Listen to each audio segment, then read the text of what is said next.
जय हिंद। देखिए, दुनिया का सबसे बड़ा अगर महासागर ओशियन की बात करेंगे तो वो तो प्रशांत महासागर है, पैसिफिक। लेकिन सबसे बड़े अगर सागर की बात करेंगे तो साउथ चाइना सी है, दक्षिणी चीन सागर। दक्षिणी चीन सागर पर एक नक्शा बना था जो 1951 में चाइना में बना हुआ था। उस नक्शा में एक 9 रेखाएं खींची गई थी जिसका नाम था 9 डैश लाइन। चाइना कहता है कि ये सागर नहीं है बल्कि ये मेरे देश का हिस्सा है। मतलब पूरी दुनिया के लिए कानून अलग, इन गधों के लिए अलग कानून है। मतलब वो सागर नहीं, वो मेरे देश का हिस्सा है। यानी ये जो 9 डाइस लाइन है इसके अंदर की सारी चीजें उसकी है। यानी इसके अंदर जो आइलैंड है ये चाइना के हैं, इसके अंदर जितना पेट्रोल है वो चाइना का है। यहाँ इंटरनेशनल रूल नहीं लग सकते, ये चाइना का कहना है। 9 डैश लाइन को चाइना अपना संप्रभुत्व दिखाता है, सोवर्निटी की, यहाँ तक मेरा है।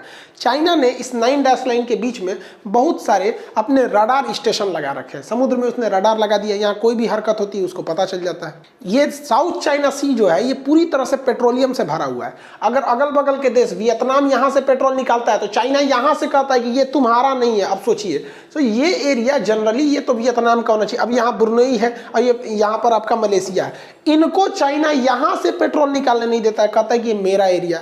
हद है यहाँ पे। और इसने क्या कर रखा है, वहाँ पर बीचों बीच में इसने कई जगह पे आर्टिफिशियल आइलैंड बना रखे हैं। यहाँ बालू फेंक फाक के अपना आर्टिफिशियल आइलैंड बना के यहाँ एयरपोर्ट वगैरह सब बना लिया, नेवी का बेस, एयरफोर्स वगैरह सब बना दिया।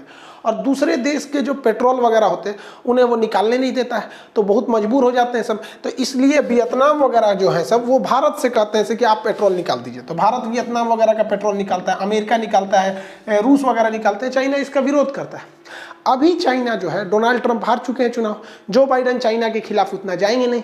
तो 2017 में इसने एक नियम बनाया था जिसका नाम था कोड ऑफ कंडक्ट। यानी उसने कहा था जिस तरह से चुनाव में आचार संहिता लगती है ना, वैसे ही यहाँ पर दक्षिणी चीन सागर में आने से इस 9 डाइस लाइन के अंदर एक आचार संहिता लगेगा जिसका डिसाइड चाइना करेगा। और धीरे धीरे ये छोटे मोटे देशों से मनवा रहा है, इनको लालच दे रहा है कि भाई अगर तुम इसको मान लोगे तो तुम्हें कुछ पेट्रोल निकालने देंगे। और बाकी के देश जो हैं वो चुप बैठे हैं। भारत को इसका पुरजोर तरीके से विरोध करना चाहिए, जबकि भारत बड़ा सॉफ्टली विरोध कर रहा है। भारत का कहना है कि भैया जो भी नियम यहाँ लगेगा वो यूएन के नियम के हिसाब से लगेगा। अरे भाई भारत, आपका दिमाग कहाँ जा रहा है विदेश मंत्रालय का? जो नियम यूएन के हिसाब से लगेगा तो फिर नियम बनेगा क्यों? यूएन का ऑलरेडी पूरी दुनिया के लिए नियम लगा है कि कोई भी देश अपने समुद्री सीमा से 200 नॉटिकल मील तक ही पेट्रोल को निकाल सकता है। उस हिसाब से भारत का ये वाला एरिया आ जाता है जिसे हम लोग एक्सक्लूसिव इकोनॉमिक जोन EEZ कहते हैं। ये 200 नॉटिकल मील तक आता है। तो चाइना को ये कहां से ये मिल जा रहा है? यहाँ पे 1200 नॉटिकल मील का ये एरिया। भारत को इसका कड़ा विरोध करना चाहिए, और विरोध जो है ना दूसरे तरीके से करना चाहिए। भारत को भी कहना चाहिए कि जो हिंद महासागर है, ये इंडियन ओशियन में भी वो एक कोड ऑफ कंडक्ट लाएगा जो भारत के हिसाब से रहेगा। और हमारा कोड ऑफ कंडक्ट बहुत सिंपल रहेगा, जैसा दक्षिणी चीन सागर में कोड ऑफ कंडक्ट रहेगा ना वैसे ही मेरा रहेगा। तो भैया हमने तो पूरा का पूरा उठा के फेंक दिया चाइना के ऊपर से, तो आराम से समझाने पर वो नहीं समझेगा। और अगर हम छोड़ देंगे ना तो ये सारे देश को धीरे धीरे गुलाम बना लेगा। और जो RCEP देख रहे हैं ना, जिसका कल वीडियो बनाए थे, धीरे धीरे चाइना कहेगा कि RCEP के जितने 15 देश है ना उस पर मेरा अधिकार है। कोई ठीक नहीं है इसका।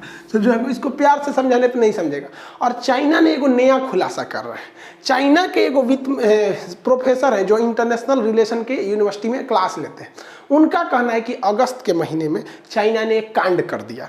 कांड क्या किया कि भाई साहब, ये पैंगसो लेक है, इसके नॉर्दर्न एरिया को ये फिंगर कहते हैं। ये वाला फिंगर, ये फिंगर 8 है और ये फिंगर नंबर 1 है। यहाँ 4 फिंगर तक भारत का कहना है कि मेरा पूरा फिंगर 8 तक है, जबकि चाइना का ऐसा नहीं है। चाइना पहले कहाँ था? चाइना श्रीजित कॉम्प्लेक्स तक था और यहाँ पर खुरनाक वैली तक था। तो ये खुरनाक फोर्ट तक चाइना था। यहाँ से यहाँ चाइना अचानक यहाँ आके बैठ गया। तो भारत ने क्या किया, ये जो नॉर्दर्न एरिया है ये नीचे है, जबकि साउदर्न एरिया जो है, साउथ वाला एरिया हाइट पर है। तो भारत ने यहाँ काला टॉप वगैरह पे कब्जा कर लिया। अब यहाँ से हम लोग सीधे सिरजाप वैली कॉम्प्लेक्स पे अटैक कर सकते हैं और यहाँ से सीधे खुरनाक फोर्ट पर कर सकते हैं। ये चाइना के लिए बड़ी दिक्कत है, क्योंकि चाइना का मेन बैकअप इन्हीं 2 जगह से। चाइना के फौजी ना उधर खड़े रहते हैं, लेकिन मेन हथियार, गोला बारूद, ट्रेन, रसद सब उधर ही रहता है। तो भारत यहाँ से आराम से अटैक कर सकता है। तो इन्होंने एक नया चुटकुला सुनाया है, सुनिए क्या चीज।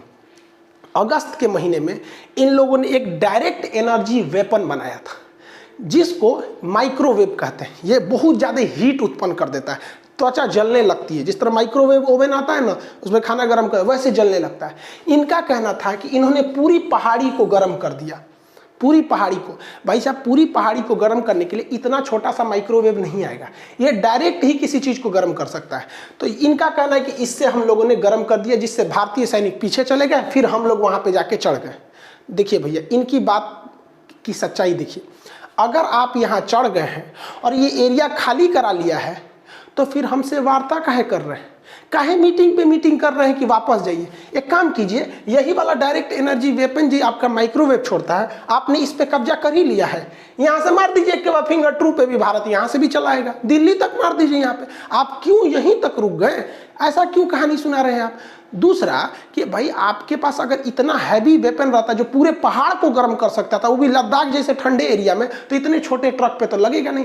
इतने छोटे ट्रक पे डायरेक्ट सामने आना चाहिए, क्योंकि नाम है इसका डायरेक्ट एनर्जी वेपन, ये डायरेक्ट लगेगा तभी तो पहाड़ में आदमी पीछे छुप जाएगा, अगर जलन वगैरह होता भी है तो पीछे छुप जाएगा। तो इनका कहना ना पूरे पहाड़ में गर्म हो गया था। भाई पूरा पहाड़ गर्म हो गया तो गल काहे नहीं गया। एक से एक कहानी सुनाते हैं लोग। चाइना का टोटल गेम जो है ना प्रोपोगेंडा पे रहता है। वो पंजाब के सिख सैनिकों को पंजाबी गाना सुना रहे थे और कह रहे थे कि ठंड में भारत वाले तुम्हें खाना खाने के लिए नहीं देंगे। देखो सोचो वहाँ पे यहाँ पे पूरा बढ़िया से बजाएगा सब वहाँ सिख रेजिमेंट वाला, अभी बिहार रेजिमेंट वाला ठोका था, सब बढ़िया से भुला गए यहाँ पर। अब ये कहते हैं, ये मनोवैज्ञानिक दबाव बनाते हैं, उल्टा सीधा कहते हैं कि वापस चले जाओ। अब एक बात बताइए, अगर ये यहाँ पर मान के चलिए कि आया ही था, ये डायरेक्ट एनर्जी वेपन दिया भी था, तो आप बताइए जिस समय स्टैंड ऑफ चल रहा था तो चाइना के एक एक तंबू, एक एक आदमी पर हमारे सैटेलाइट जो थे वो नजर रख लिए थे, एक एक रिपोर्ट दिया जा रहा था कि कौन कहाँ पर है। तो वो सैटेलाइट क्या आंख बंद कर लिए थे जब उनका डायरेक्ट एनर्जी वेपन आया था तो वहां पर, और हमारी सेना ने तो आज तक कहा भी नहीं था इस बात को, ना ही चाइना ने। और अगर आया रहता तो वार्ता क्यों होती। इसका मतलब अभी तक वहां पर स्टैंड ऑफ है, तभी तो हम लोग में आज भी मीटिंग चल रही है। अगर ये एनर्जी वेपन मार दिए रहते तो वहां कोई रहता ही नहीं, फिर वार्ता करने की क्या जरूरत थी। क्योंकि भारत और चाइना के बीच में 96 में ही समझौता हो गया था हम लोग के बीच में कि हम लोग एक दूसरे पे गोली नहीं चलाएंगे यहाँ पर।